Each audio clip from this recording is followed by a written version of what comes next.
Bonjour, donc avec cette vidéo, je voudrais vous parler d'une série qui est assez ancienne, hein, puisqu'elle date des années 70. En fait, elle date de 1971, donc ça fait extrêmement longtemps. Mais c'est une série qui a été inspirée par Jacques Bergier. Alors, la chaîne s'appelle Le Réalisme Fantastique, et précisément, Jacques Bergier était quelqu'un enfin, c'est lui qui a lancé ce concept, et c'est un concept vraiment intéressant.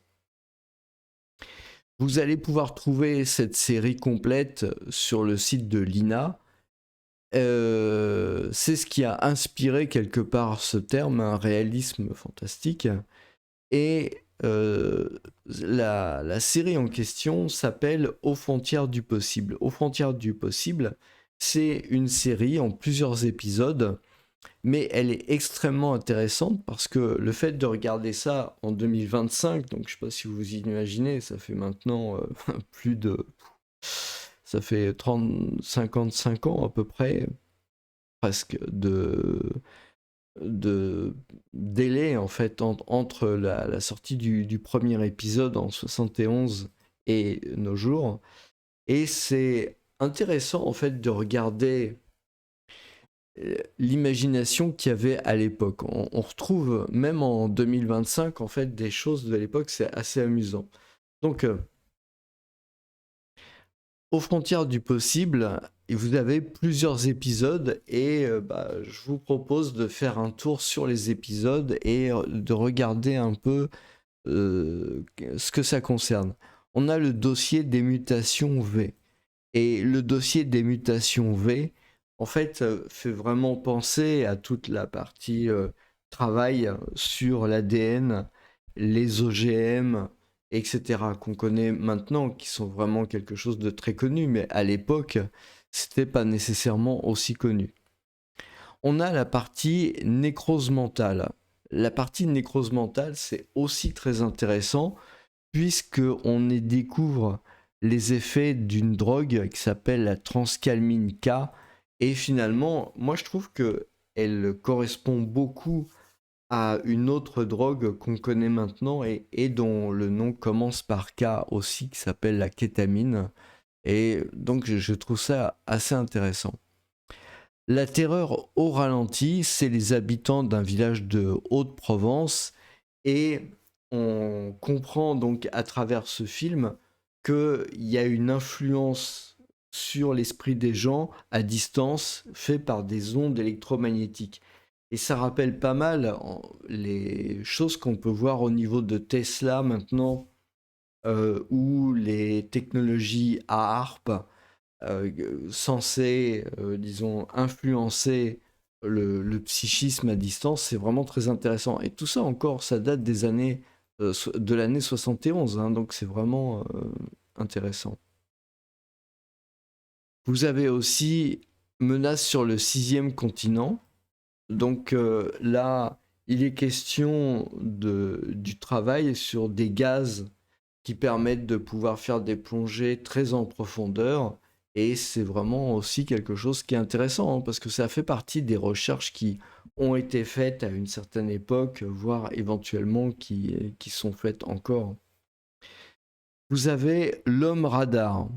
L'homme radar, euh, là c'est un peu moins clair en fait. Bon, il y a une histoire d'ondes électromagnétiques, mais je dois avouer que c'est difficile de mettre ça en relation avec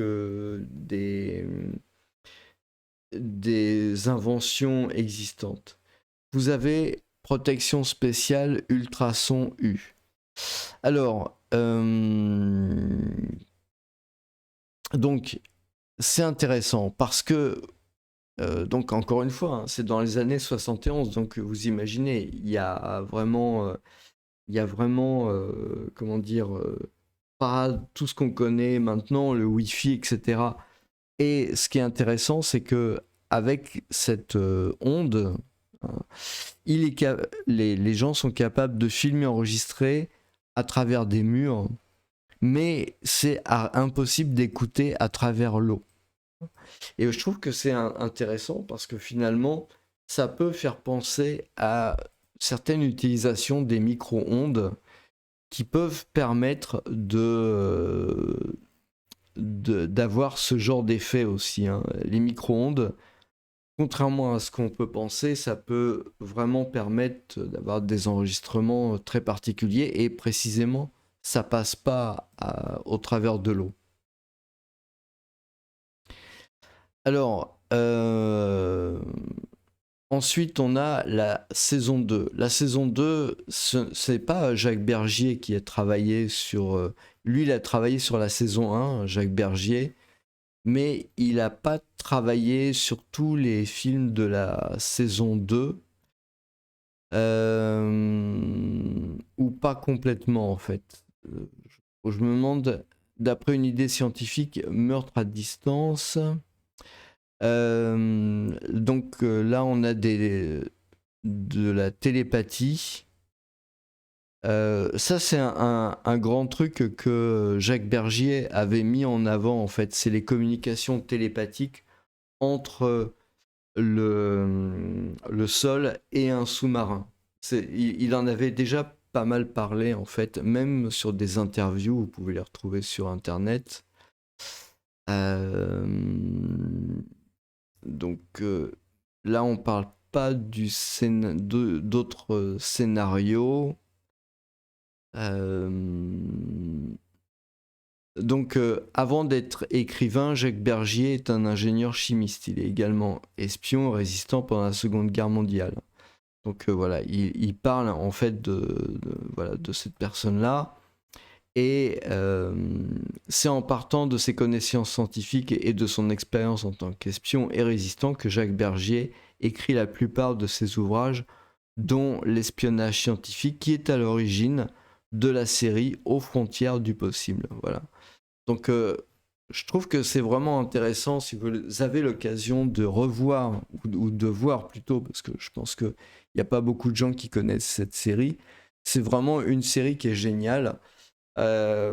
Malgré tout, hein, malgré la distance, encore une fois, très importante, hein, plus de 50 ans d'existence, en fait, la série garde quand même, en tout cas au moins la première partie, gagne a toujours en fait des traces de réalité, parce que à l'époque, je pense que Jacques Bergier avait déjà appuyé ses scénarios sur des concepts scientifiques en cours d'être découverts ou très avancés, parce qu'il connaissait ce genre de choses-là.